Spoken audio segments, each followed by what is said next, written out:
JJ Humphrey. We're back on Elephant in the Room. We got Bobby Cleveland today. He's with us as usual, and we have a very special guest. We have Mr. John Cox, who's running for State Superintendent. Hey, John, before we take off, me and Bob's got a little deal that we always like to give our pet peeves. We always like to tell everybody what our pet peeves. So last night, coming home from Tulsa, guy pulls in front of me. I'm going pretty fast down there, pulls right in front of me and slows down to about 48 or 45. I get back, finally get around him and get back up there. He pulls back up there and he pulls back in front of me and does that. And I'm just like, what do you want me to get pissed off? I'm going to have to pull over here and whoop snot out of you. I was getting so mad. Why do people do you that way, Bob? Do you do people, Bob? Is that what you do when you drive down through there? No, I drive the speed limit 675 and it don't bother me. You ever get on your phone, Bob? No, Hey, I John, let's see if he tells I the don't get truth. on Do my you phone. ever get on your phone, Bob? Nope, and That's nor not have I true, Bob. ever That's done. not true. Last time I rode with you, you was off in the ditch on that phone stuff. Now, JJ, Bob, don't you Bob. you know that's a different person that did that?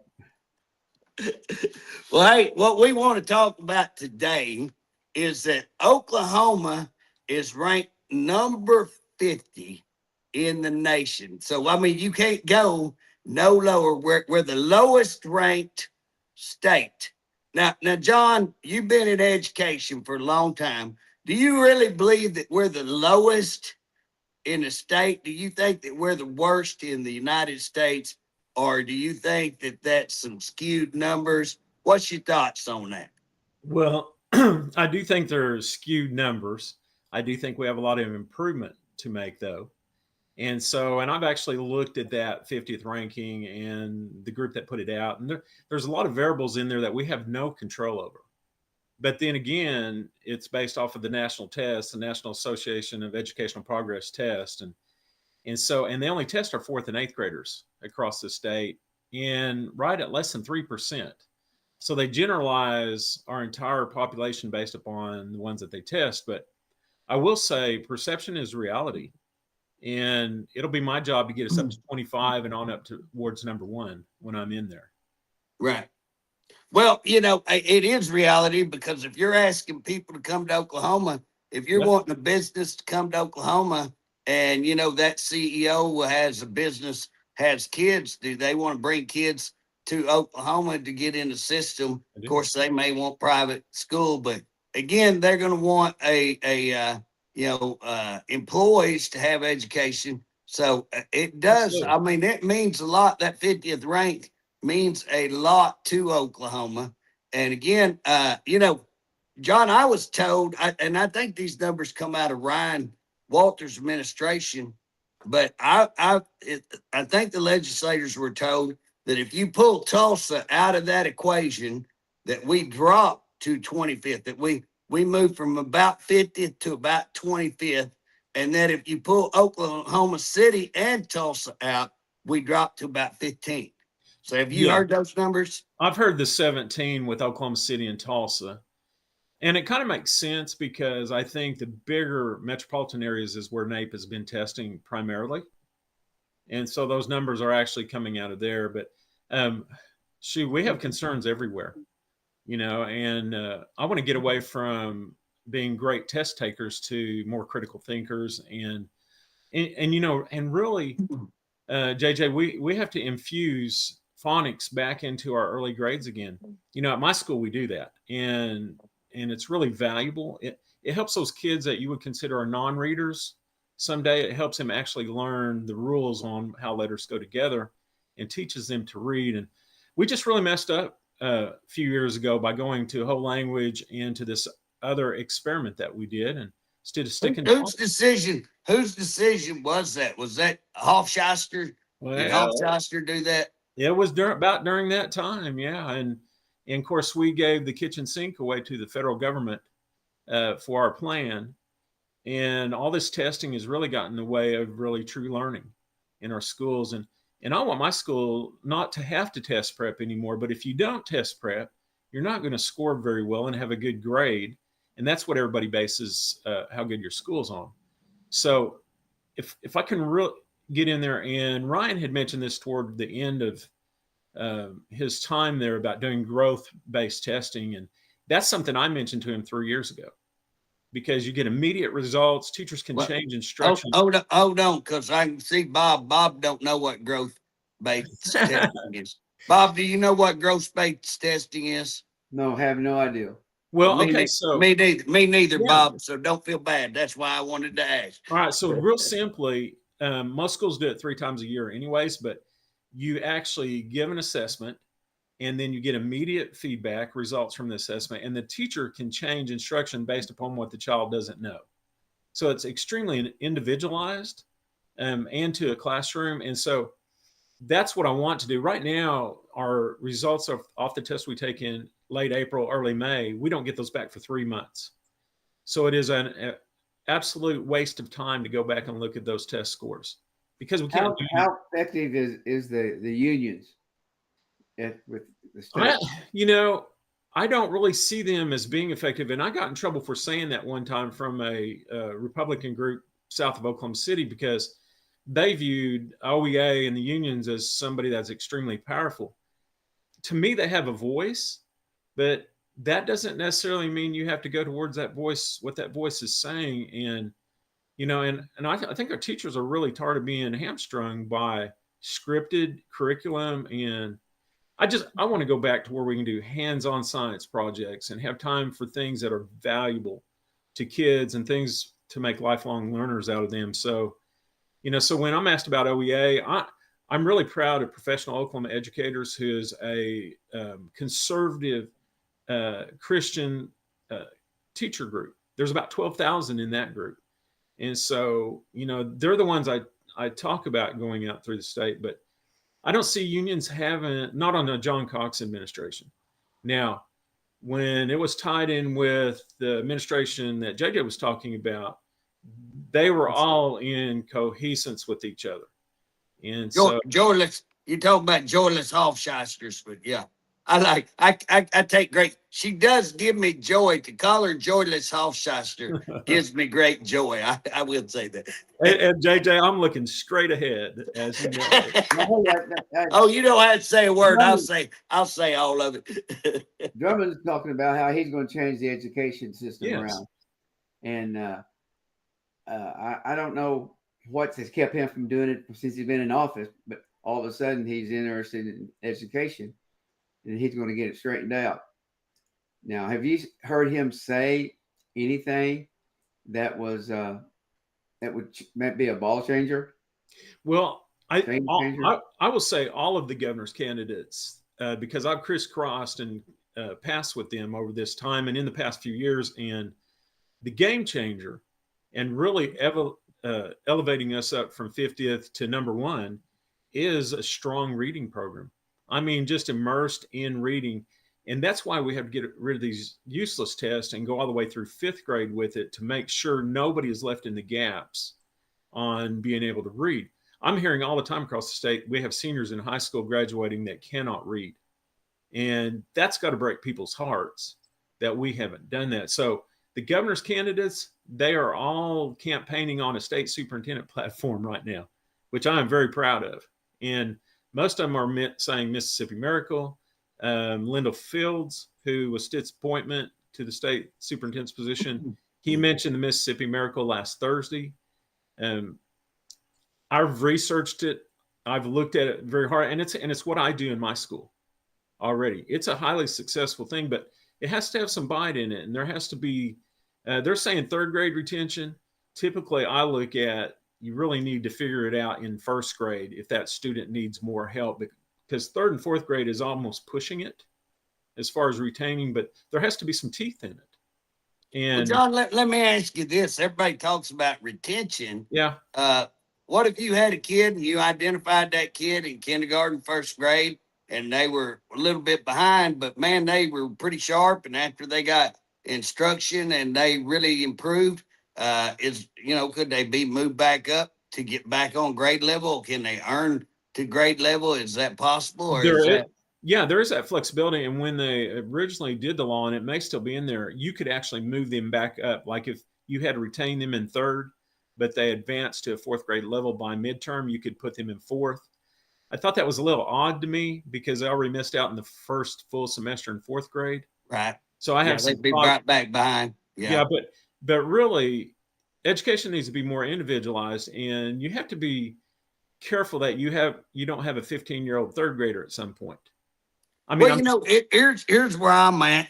They've pushed and pushed algebra, yes, and yet when you talk to a lot of their kids, so even like my kids when they were in school, you would be over there saying, hey, I'd lay out some change, or I'd make my kids count change. You know what I'm saying? right, See if right, they can count change. I'd go, hey, I got this cow over here weighs such. We're gonna lose 13% when we take her to sale barn. What's that gonna be? You know what I mean?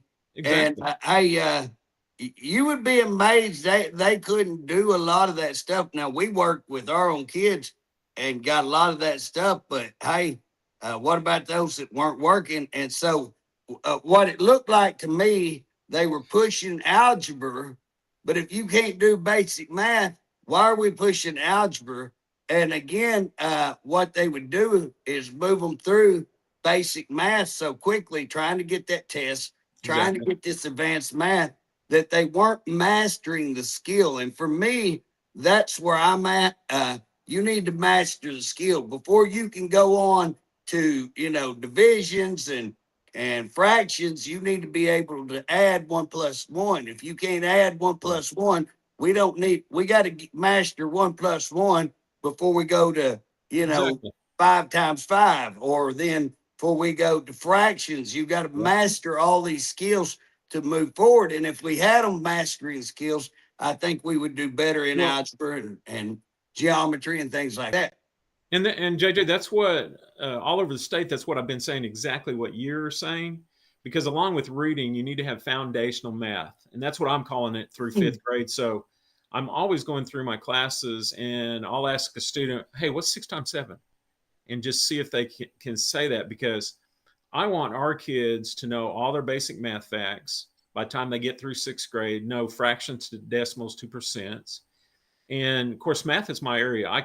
My certification is all the way up through calculus, but I have an understanding that abstract thought, abstract math really doesn't reach like young men until almost the end of 8th grade, 9th grade year, when they can really start grasping algebra concepts. Now, I'll probably blast it on here for saying that, but I'm more for teaching them those technical skills. What's an eighth of an inch? And Right. because this leads right into the other platform. I have 3 of them in reading and foundational math and testing. Mention those, but the third one is trades. And in trades, you have to be really apt with foundational math. You have to be able to multiply. You have to be able to count change. You have to be in carpentry. Yeah. You have to be extremely specific with the addition, subtraction of fractions. And so those 75% of those kids, I want them to have that foundational math. Now, those ones going on to college that need algebra as a college course, absolutely, we need to get that foundation in them. But for me, I never was good abstract. When they started putting alphabet in math, I started losing it. You know what I'm saying? But the thing about it is, I had a class. I think I was a sophomore or junior when I had geometry. Sophomore, I think, and he was teaching all kinds of stuff, and boy, it made absolutely no sense to me. And he put 2, I think, I can't remember what they call those 90-degree triangles, but anyways, he had 2 of them up there, and what they were teaching us, if all these were equal, then this was going to be equal. Right. And I'm sitting up there looking at that, and I said, hey, my teacher was Mr. Pettit, good dude. And I said, hey, Mr. Pettit, I said, is what you're showing us right there, is that how you square a barn? Because if you've ever pulled a string to both corners on a barn, that's what you're doing. You're making 2 exact same triangles, and if both of them are the equal length, if you have both equal, guess what? You've got a square building. And Exactly. so I'd done that a bunch, but I never realized that's what. But when he drew that up there, it clicked with me. I was like, hey, what you're doing is squaring a barn. And when you could put that in reality to me, once I could see a real practical purpose of how we use that, and he started telling, all these things that we were learning, he started telling me a practical purpose, a use you could do it, something I could relate that with. Man, geometry became, it just became simple once I could see it and once I could get hold of it. But up till then, I was just totally lost in it. And I got to say, algebra, I just never. I've had college algebra, business statistics. Hey, it was like wine the crap. What's if it's basic, I understand it. But Yeah. again, for me, I have used fractions. I have used percentages. I've used math, counting. So again, that's what 90% of the people are going to use. It is. We're not teaching that. I think we should really, really drill down on But- stuff like that. And that's a good point, what you made, because you learned that geometry had a purpose. Right. And when we can start making high schools where it has a purpose for their future, because you could have went into house building and used that carpentry, anything, any skill. And so we just have to figure out, what does a kid want to do someday, and really allow them to have an opportunity to learn the basic skills to go in that area.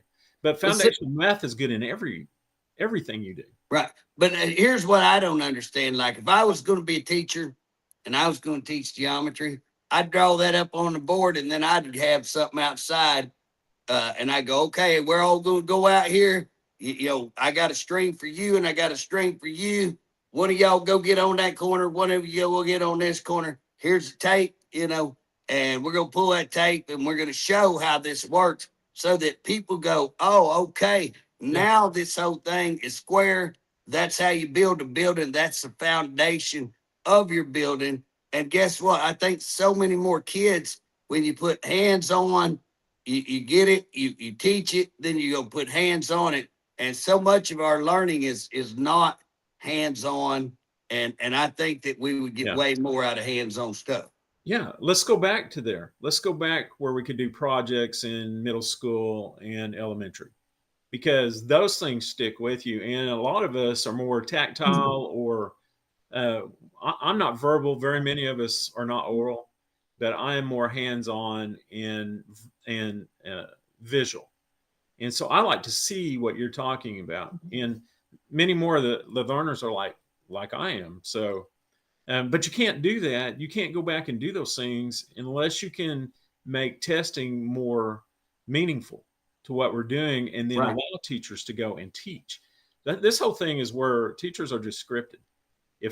But if we have time now where we can go, hey, we're not worried about a test, but we can take those kids outside and draw the string like what you said, and do those things. I see people loving school, and I see our teachers loving to teach. And so right now, I think we should just let them teach. Well, let me ask you. So I go all around the state. Right. I talk to teachers a lot. My wife's teacher, all my family teachers and stuff like that. Lots of friends in education. When I talk to the teachers, quite frequently, everybody acts like pay is a big deal. Pay is why we're losing teachers. Pay is why, that's not what I hear. What teachers are telling me, especially in the urban areas, what they're telling me is there is no discipline. One, there's no discipline. Kids are out of control.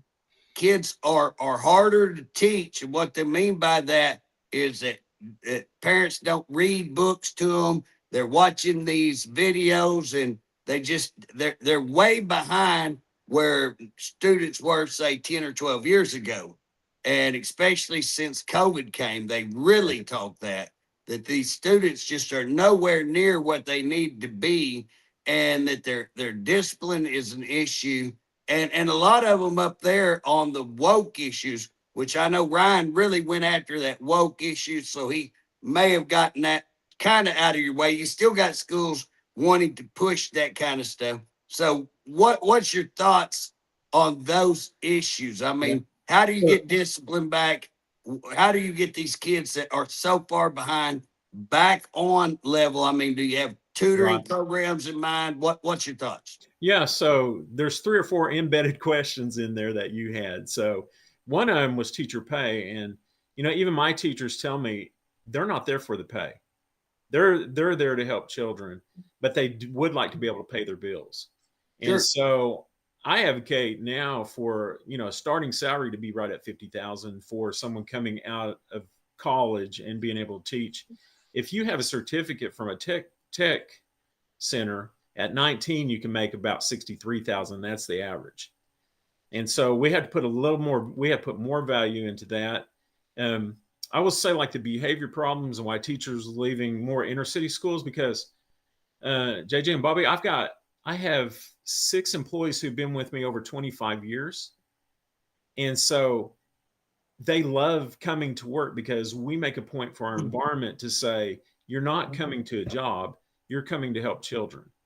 And it's a whole different mindset in what we do.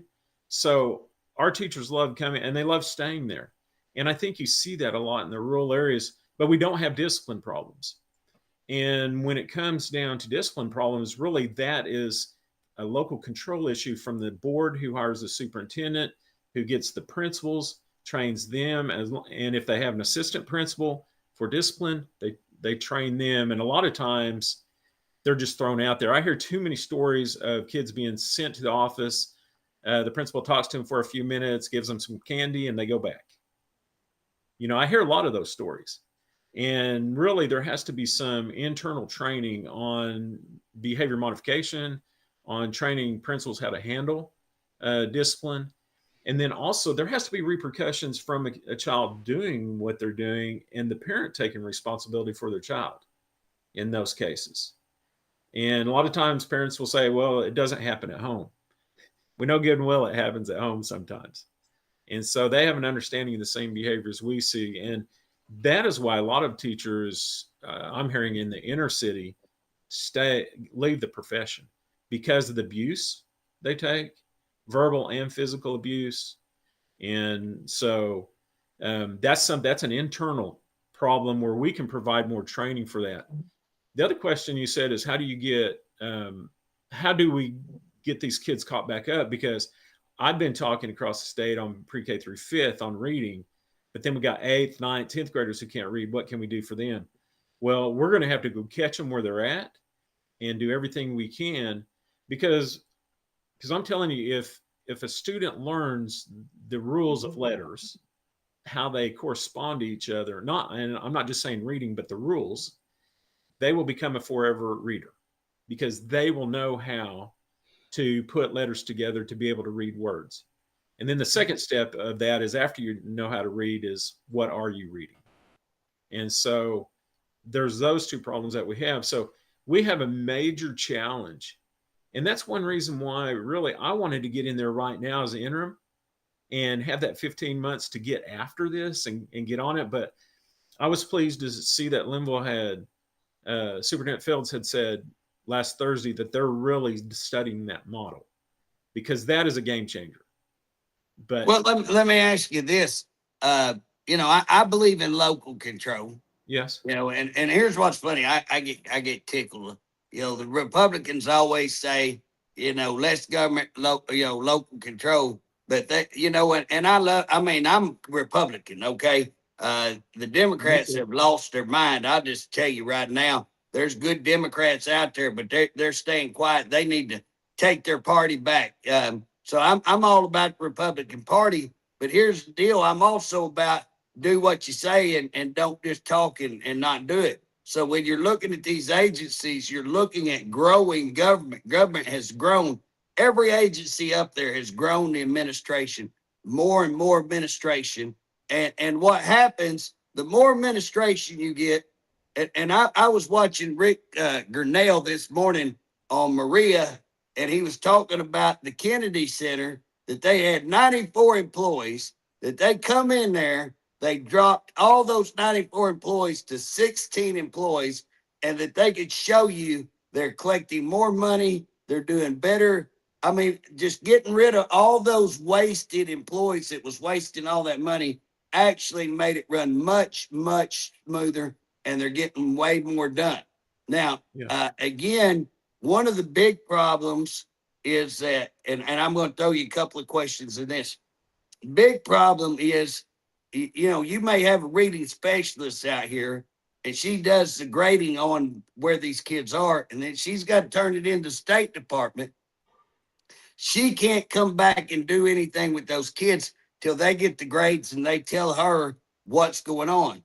Now they're supposed to have that in a month or two, but you know, it's taking 6 months. Or they're going to get a computer program and they're supposed to tell them what program, and then it's taking 3 to 4 months more than what they're supposed to. So these teachers can't get stuff done. The schools can't get stuff done because the State Department is just out of kilter. Now, again, Ryan done some great things. Ryan took on, he was a warrior, there's no question. But one of the biggest problems he had was that he didn't go in there and straighten up those issues that I'm talking about. So again, I am a local control. I like local control. But what happens, my question is, what are you going to do to straighten up that department so that local control can do and get the information and run better?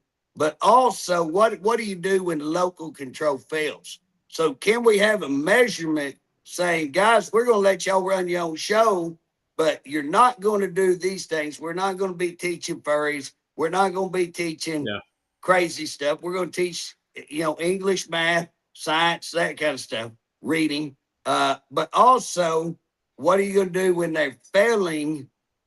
Is there a standard you can set and say, you know what, y'all can be your own people, but you got to meet this standard? Can you do that? I think so. And so I am really excited about getting into the State Department and organizing it in such a way where we can be a service industry and really go out and help schools increase their local control. The 30 million we save on end of instruction test, that if we don't do that and we do growth and just pull data from the growth model, we can use that for training and incentives to go get more training. And so that's going to be valuable within itself to use that money that way. So, but there's a fine line in there. And I always kind of laugh about it because people say we love local control until we want to tell you what to do. And so, but I think we use taxpayers' money. We are beholden to taxpayers for how we do. And does that mean our local parents and communities that we get taxpayer money from? Absolutely. It also means from where it goes to the state and comes back to us, there should be a certain level of expectations. And I would hope most schools will want to have the highest expectations and work the hardest to do that. But sometimes that's not reality. And so the data that we can get to hold schools accountable will come off of that third growth model test, regardless of the company that they're using it from. And that way there's not far overreach in what we're doing. But I think there has to be somebody out there, our accreditation officers that we have, they will, to me, be a service group who will go in and look at the rules and all the accreditation standards, but also be there to help a school improve. And if there's a service they need to help them improve, I think that's what my job will be, is to help our public schools improve. I want my school so good that I want to be able to tell my kids, hey, take my grandkids to public school. That is a school of choice. I want it that good. And that's how hard I will work to do it. So regardless of my grandkids or the 700,000, we have to improve what we're doing for them. And you mentioned too about these other things. You mentioned furries in there and threw that in there. And social issues should absolutely not be at school. There should be no place, no time for it. It should be straight learning. Back to the basics. I think Ryan stole that from me in the last election, but back to the basics on what we're doing, math and reading, and forget about social issues. That's a parent's job at home. And so I put that back on their shoulders. If they want to teach those things, that's their thing, but we don't have time. In the limited time at school we have a day, we need to be focused on learning. Hey, I do want to tell you, if you do have a furry problem, call Bob. Call Bob. He can go take pictures of them, because nobody believed in furries And when I put that bill out about furries, Yeah. and you won't believe this, this is perfect timing. I put that bill out, and guess what? They have a furry convention right down the street from Bob's house. I'm like, I called him up in the middle of the night. Bob, you got to get up. You got to go do me a favor. The way you want, JJ. I said, go down to this hotel down here. I don't even remember where it was, Bob. You remember what? Norman. Yeah. So It was I a was like, Norman. hey, you slide down there and go get me some pictures of these furries at this furry convention, because I want to put them out and show that everybody this is the real deal. Oh, I ain't going down there. I was like, Bob, go down there. I ain't got time to drive up there. So he went and took me some pictures. We're gonna have to train him a little bit on the picture taking. He could have got in there and selfied with them or something. He didn't do no selfies or nothing with them, but he got me some good pictures of the furries. So, well, I had never heard of furries or anything like that at all. Never. Till I got up there to see how they were dressed, and it was unbelievable. Yeah. Well, what was funny when I put that out there, everybody's like, JJ's lost his mind again. That ain't real. That's the stupidest thing you ever heard. 3 days later, especially after we put out you couldn't have timed it better. I mean, you could not have timed it. I put it out there. Everybody badmouthed me, and then I come out with these pictures on, oh, by the way, they had the furry convention and people are like, I be darned, that's real. Yeah. Let's just get back to what we're supposed to be doing. Well, absolutely. I agree. Let's get back to learning. I'm concerned of what you said about the 50% being the lowest in the nation. Yes. When why is it more people that don't understand that's not correct, and why are they getting away with saying something that's not correct? Well, they have their own metrics on how they do things, and most people, they only see the soundbite and they go, yes, we're 50th. And so they don't dig into it like the rest of us who go down and look at the details and what they actually measured down at the bottom of the study. And, and even attendance is one thing. We really have no control over it, because I've been in those houses where a parent would say, will you go back there in that back bedroom and get my kid and take him to school? And I'm going, that's something I can't do. So attendance, when it comes to that level, you don't have control. And there's things like, what do they do after they're out of high school? We give opportunity, and we should make opportunity for kids, but we can't force them to take that opportunity. So, and then if you dig into the 50th, they really go off the NAEP testing that I described, and less than 3% of our 4th and 8th graders across the state take the NAEP test. So we're actually basing our whole state on how they do on those kids, and we don't know who they're testing. But I've been saying this for 20 years now, and all of a sudden this year, my school will be tested in 8th grade NAEP, reading and math. And so, because I keep complaining that, hey, my kids never take it. They have never. And so, and JJ mentioned a while ago about if we pull the Oklahoma City and Tulsa group out of it, it takes us down to, he said 15, I've heard 17. So if you take a look at that, are we testing the majority of those kids? And are those the majority of the 4th and 8th grader because we can capture more kids and give them their percentage? There's just a lot of detail that's not in it. But I think the great thing about it, though, Bob, is that it makes us have focus on what we need to be doing for our kids. And if we're not 50th, maybe we're 48, maybe we're 40, but we're not good enough. And that's my drive is, and really, I said it a while ago, I want to make it so good that I can tell my kids public schools are the school of choice. And people believe that, and that they're safe.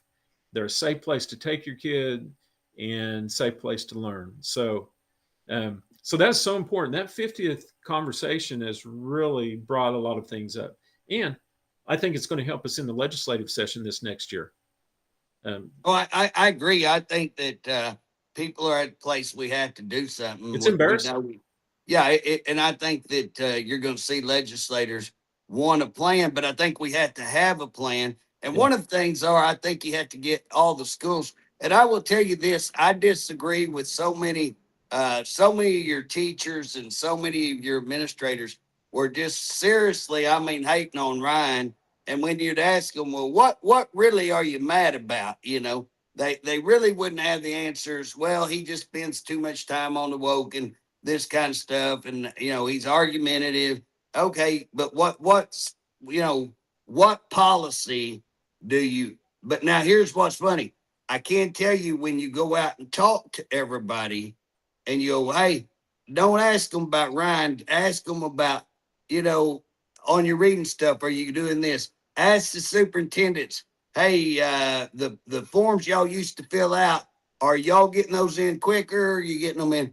Every superintendent will tell you that they added bukus of just information that matters nothing, and now they're spending all their time doing stuff that amounts to nothing. That's true. And so again, I mean, I would hope that if you get it, that you're going to sit down with them and streamline that back end and get away from all the ignorant regulations and have, okay, if we're going to tell you that we want you to have this testing and it's up to us to supply you with the answers to that, we are going to get you the information to allow you to do your job. That was the big issue that I heard when you cut through all the crap and you saying, let's get off the personalities. Let's talk about the job. Let's talk about, you know. And JJ, the beauty of my run is that I'm in the position where I've held every single job. I do every single administrative thing in a school. I have that experience. I'm the only one in the race who has had the hands-on experience. So I can answer those questions.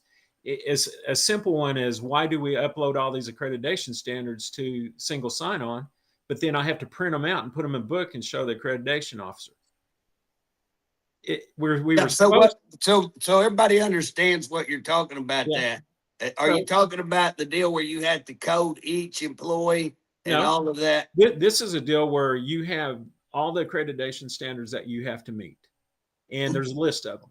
And then what you do is you take them and you upload them to single sign-on, so the accreditation officer and the State Department can see them on the website on your single sign-on, and that's supposed to satisfy them that you have done it. But we have accreditation visits, so the accreditation officer has to come to the school. We have to print them all off again and have them in an order so that they can look at them. And it takes me about 2 days to print them off, to have them in order. And probably the other ludicrous thing is I have to attest to certain things that I have done this. I write a letter that says I attest to this. Yeah. And then I upload it. Well, who's to say I'm really doing it? And then also, if I can attest to 5 or 6 of them, why can't I attest the whole accreditation process? And then if something happens at my school, then I lose my license because I didn't follow that policy. Right. You know, there's certain things we can do to help. Superintendents just want to really make schools better, and they want to help their principals become better. And even in behavior management, like we talked earlier, there are so many things we have to do. Well, let me ask you about this. Go ahead, Bob. What about the administration? Do you not think that's bloated? Okay, so I've really got a different vantage point because I get to see it. Like in my district, I'm superintendent principal. And also I handle federal programs and child nutrition and transportation. So the smaller the school, like Harmony and Lane, you have a bunch of different hats you wear. The bigger you get, the less hats. So say you're in a 6A school. Well, you've got so many assistant superintendents and directors. And then I could walk into a 6A school and do that job right now.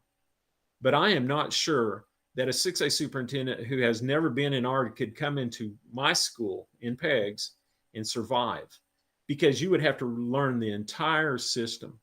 And so the bloat, what I've been finding out is in large systems, there's more assistant principals and principals. And that is where the bloat is. There was I think it's about 13 years ago when Superintendent Ballard was Tulsa Public Schools, when he was over that. And I think it's 2008, 2009, he let go 300 administrators. And I'm sitting out here at Pegs going, how do you let go of 300 administrators when you need them? Or did they really need them? And so, Bobby, I think that is where we see the bloat. And then that comes down to where JJ was talking about local control, because a board hires a superintendent to create a staff. And so how much is in there? And you only get so much money per child. So you have to make a budget based off of what you have for that child and go from there. And there is bloat. There's absolutely bloat. But in my world, if I hire one too many teacher, after 2 to 3 years, it could take me in the negative. And so in small schools, you have to be extremely careful and efficient with your money. And I would say if a school's not efficient with their finances and effective in learning, they don't need to exist. And so, when you talk about financing, how much money does schools get out of the budget statewide? Okay, so I'm trying to think just what state aid, but I know it was like 3.2 billion was the allocation to the State Department, but not all of that is state aid. And then, and it's so despairing between schools, because like my school's a really poor school. We have low ad valorem, not very many businesses. So I have 80 something square miles and our valuation is 6 million. You can go into, I know where there's a 9 square school that has $95 million valuation. And so in that school, they don't hardly get any state aid because all of theirs is local. In my school, we are a high state aid school because we're poor. And so it's just so different in the amount of pockets that you have across the state. But when we were looking at all those teacher raises and stuff, if memory serves me right, we were given 52.3, I think, 52.3, somewhere around that, of the entire budget to education. Now, some of that went to higher education. There's a good chunk of it. Oh, you're talking the percentage. Yeah. So percentage was right at 51, 52 for Common Ed and Higher Ed. Common Ed was about 38%. And then it's decreased a little bit, although we've gotten more money earmarked for teacher pay raises. Right. And then generally somewhere on that local level, I want to say I looked at the tokens and it was somewhere around 70 some odd % of all the money coming in on county was going to that. And that's what a lot of people are saying is, where is all that? I mean, how can we give 52% of the entire budget to education, which we know don't all go to Common Ed. Right. Higher education, colleges get some of that money. But how is it that we can spend so much of our budget, so much of the county budget, and yet when you're looking at what I listen to is like we're one of the lowest states in per pupil spending. So is that correct? I mean, it's I think it is correct, because as we raise ours, the other states they raise theirs too. Right. And really you can look at, it's really strange, but in school finance, the state aid formula does equalize it, especially for poor schools. But when you have really wealthy schools, once they meet the even mark where they don't get state aid no more, they even have an excess amount above that. So then that's a whole different animal. And you see really nice schools in those areas. My school, we have a nice school. It's nice and clean, but ours is metal buildings, because in the 32 years I've been here, we've never bonded. And we do that because I have farmers that work from 5 in the morning till 9 at night. And I wasn't going to put that on their backs, because they're already working hard. So we out here in my area, we save and build. So, and I feel like finance is my strength. And so I'm excited with U.S. Department of Ed being dissolved, because we're estimating the middleman, it'll knock off about 300 million that can come extra to us above the 800 million in federal money. And we can use that for so many things to help schools, incentives on things, looking at insurance cost, just various things that we can do financially to help schools and really help with teacher pay too. But it is. Have you looked? Have you looked at school land? Have you looked at any of the money that's over there at school land? Have you paid any attention to that? You know, I know we get it, and I watch what we get, and I'm very thankful that we do get it. I do see a pot of money that maybe could be helped, accelerated, or made even more profitable for our schools. So for our listeners, what we're talking about is that there was a bunch of land donated to the state. People die and they leave land. They leave minerals, oil minerals, gas minerals, and that land and minerals were sold off about 10 or so years ago, 12 years ago, and put in a trust. Now you can't spend the trust, but you can spend the earned interest on the trust. So whatever that earns. Now we also still have minerals and we still have land being leased. So that money's coming into this pot. So this pot's continually being filled up and getting money. Yeah. Plus it earns money off of interest. Okay. Now that money is as much as $400 or $500 million, you know, and if we would take and set up every year, set up a percentage of that. So if you have a good year, bad year, set up a percentage, let some of that, say 50 million a year, go into an account for teacher raises. If we feel that every year, once we get, there's smart people who can create a formula, but we would be able to pay teacher raises out of that, never have to go back to the legislator, and we would be able to pay raises every 2 years so that we would start teachers at a lower level, but if they stayed and did well, we could increase their pay every 2 years. Just something to think about. I've looked at that. Yeah, there has to be a funding stream, and even so, what about your retired teachers? Yeah. You know that because we still have retired teachers that are bringing $600-700 a month to live.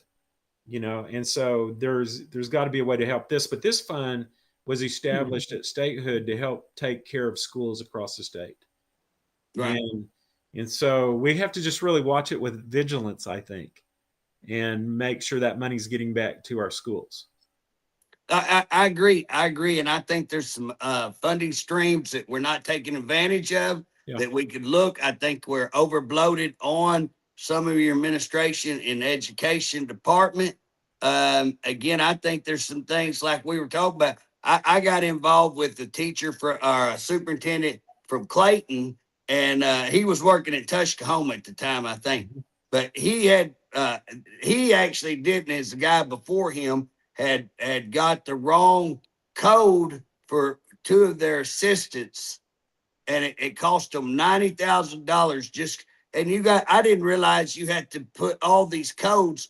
Well, when I went to call about the codes, the company I called that were doing the codes that said it was wrong, guess what? They were out of Canada. I didn't even think, Bob, did you think we can do contracts with Canada? I didn't think we could do contracts with Canada. They moved out of state.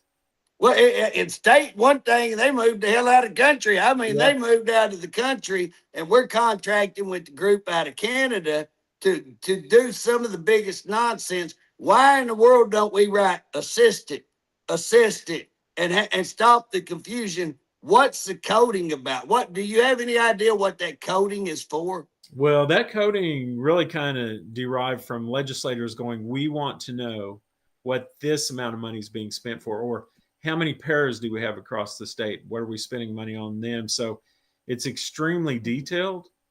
But, you know, if there's a problem like what you said, why can't someone just walk in there and code it correctly for them? Oh, I called the department. I called Mark McBride. Bob told me to call Mark McBride because that's his big buddy. And I couldn't get anything done. You know, Bob probably voted for that deal, that confusion deal. Probably. Look at him. He probably sitting over one, put that in legislature. It's a good thing, JJ, except boy, I don't like it. It made me so mad I was biting nails because I couldn't get nobody. Nobody would help us. We're 90,000. That don't sound like a lot of money, probably. It is a lot of money. It's a lot of money, that little school I was working with. And man, it made me so mad because I was like, oh, we'll take care of this. Let me make a phone call. We'll take care of this. Hey, I ended up, and you know what? I called that company, and there was a secretary. I said, hey, I need to talk to your supervisor. They're not here. Well, I need to talk to the owner. They're not here. Well, I need to talk to whoever's there. Who's there? It's only me. I said, it's only you. Can I get you to call somebody and tell them they need to call me? And she's, sir, I'm sorry you're mad. I said, oh, no, I'm not mad. You're doing an awesome job. In fact, you're doing everything down there. I said, you ought to get a raise. I said, and 5 minutes later, the head person calls me, and I'm like, where y'all out of? And it's Canada deal. And I was like, Yeah. bull crap. This is bull. So I'm a little frustrated at it, and I never could get it straight. And I spent a lot of time trying to straighten out something that should have been easy peasy to fix. And see, on things like that, where it's a coding issue, why can't you just make a call and we go in there and figure it out? Yeah, that's what I'm saying. I mean, if I take a $90,000 hit, it's going to cost me at my school. And so, and there's human error and everything. So, well, that's two employees. It's common sense. That $90,000 was 2 employees. Absolutely. And that's what it meant. Yeah. Yeah. We need common sense back in there. But now let me, we're going to get Bob shook up right here. My goal is get Bob shook up a little bit. He's being too quiet. Before you do, how about illegals in your school systems? How much money is that taken away? I think Ryan was probably pretty close to the amount of money we spend. We're not allowed by federal law to even ask where they come from, what nationality. And so, but it does cost. And then you even put in the amount, and I love children. I don't want to diminish that. Any child, I want to take care of them. It's extremely costly when they come with a second language, or that is their only language. And so to hire more personnel or to find those personnel in rural areas is extremely difficult. So he did hit on something, that was pretty, that we think about. But I'd like to see this federal law you have if you can't ask what country they're from. I know. I know. But if they walk in that front door and they have a birth certificate and their shot records, we're supposed to take them. If they don't have birth certificate, shot records, you can't take them? You're not supposed to, no. Yeah. No, well, you remember, Bob, were you in? And I need to clarify that. They don't have to have shot records. They can waive the shot records, because we have a lot of listeners out there that need to know you have a right to waive the shots. Right. And so that's important. So I don't want anybody walking away from this going, he said you have to have a shot record. But you have to at least fill out the paperwork that says that that they're not going to take the shot. Right. And that's a great point. I'm glad you brought that up. Hey, Bob, was you in that meeting when old Joyless Hofschister come in there and I asked her about that? And she, how many? You remember that? And I said, hey, Joyless, listen to me. I said, I ain't interested in your opinion. Have no desire. Don't care nothing about your opinion. So let's get that straight right here. Not asking for your opinion. And I'm going to give you a scenario. If I'm running cows and my neighbor cuts the fence and all his cows get over on me, I really don't care whether they're Angus or Hereford. Don't matter to me. But I do need to know how many cows I'm going to run on that piece of property, because I got to know how many cows that property running. If I got to have feed, what's it going to cost? So with that kind of mindset, don't want your opinion, how many illegals do we have? And boy, she cut loose on me. Let me tell you the Constitution. I said, hell, you don't know no more about the Constitution than I do. Don't even start that. I said, hey, I want an answer to this. And you remember, Bob, she turned around and she stalked out the room and would not give us an answer. But I wanted to say at that time, you remember old Ritz went and come out, and we thought it was about 80,000. And that may just be a high number, but we thought at that time it was 80,000, and we'd put a math to it, and we figured about 1,000 extra per what you were talking about, that language barrier and trying to Yeah. have somebody Yes. that could do that. We figured at that time, I think students were about 8,000 per student, and we figured it's about 9,000 for a bilingual or somebody who couldn't speak at all English. And so again, man, it turned into a horrific number, and I'm kind of like you are. Hey, ain't nobody, wanting to turn away.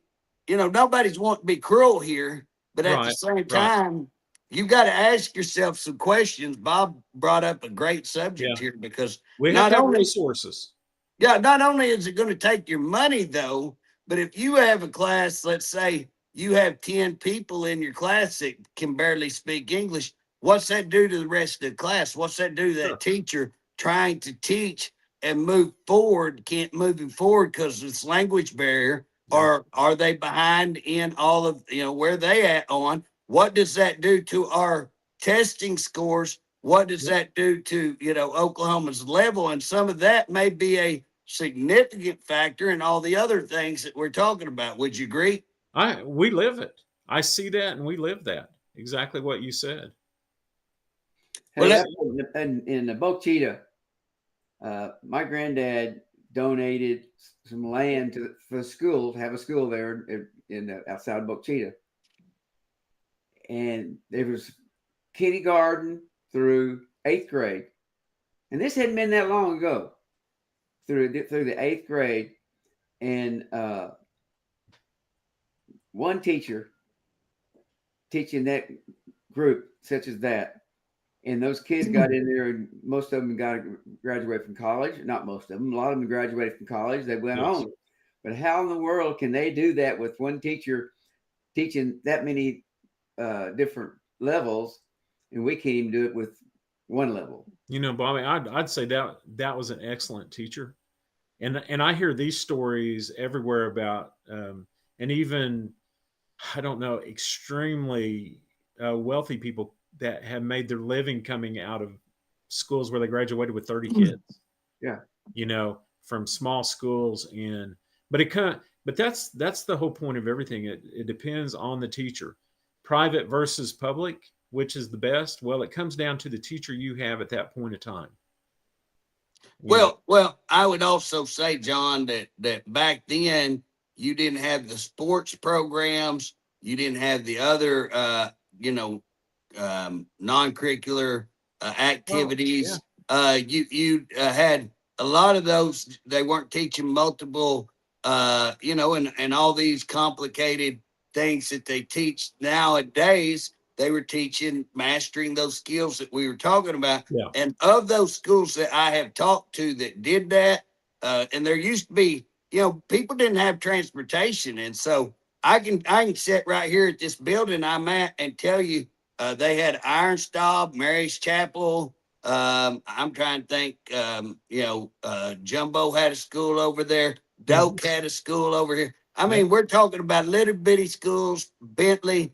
And again, you know what I'm saying? They may have had, like you say, 10, 20 people in each school, but a lot of times them 8th graders were helping the 1st graders, and they were, you know what I'm saying? They were doing student teaching type or assistant teaching, improving their skills by helping others. So you saw a lot of that. You didn't have all the regulations and things like that. And again, I'm not sure that I think there's a balance. I think we're never going to go back to there, but I think that we could, implement that work ethic though that you're talking about.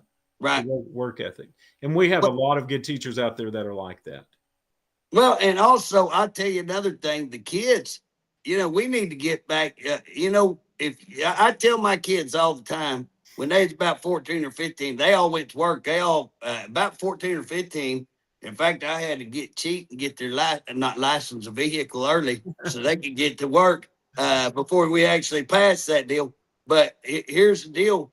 I would tell them, look, if you can show up on time and you can breathe, you got most of them out. You know what I'm saying? Show up on time, be ready to go to work, not drunk, not high, ready to go to work and a good attitude. And if you're actually looking ahead, what can I do? have that hammer handy, have that whatever we're doing, be paying attention, have your head in the game and not on that phone. If you can teach those skills, you've just become one of the best employees. You're hireable if you can teach those. And we're not teaching those skills. A lot of people, like especially on private school, to me and some of these others, one of the things that I think teaches that public, if you got to get up and you got to get on that bus or you got to catch that ride and you got to show up dressed, ready to go, guess what? That's teaching that skill that I'm talking about. Well, and we need to. If we can have apprenticeships and mentorships that these businesses want, I think that goes into those soft skills that you're talking about. Absolutely. Hey, I got to ask you. 1 minute. What's that? You got 1 minute. You got to be joking. Wow, we are. Well, never mind. I was going to ask about consolidation. And one of the things that we've seen, there was a big push to consolidate. Right. And I'm just going to leave it on this. And we saw those. We don't want to look like Tulsa. Well, that's what I just fixed to say. If you look at Tulsa and you look at the schools that we're talking about that are poor, are the ones that consolidated. We might need to consider about deconsolidation, not consolidate, because we've already proven they get an F consolidation. I had to say that. And Bob, I wish I could give you, Bob, I wish I could let you comment, but I can't on that. So we're going to have to jump off. John, we may have to have you come back on because we're talking about all kinds of stuff that I think people need to have. And it's a great conversation. Bob, I appreciate, man, especially on the vaccine stuff and all that we talk about on the illegal stuff.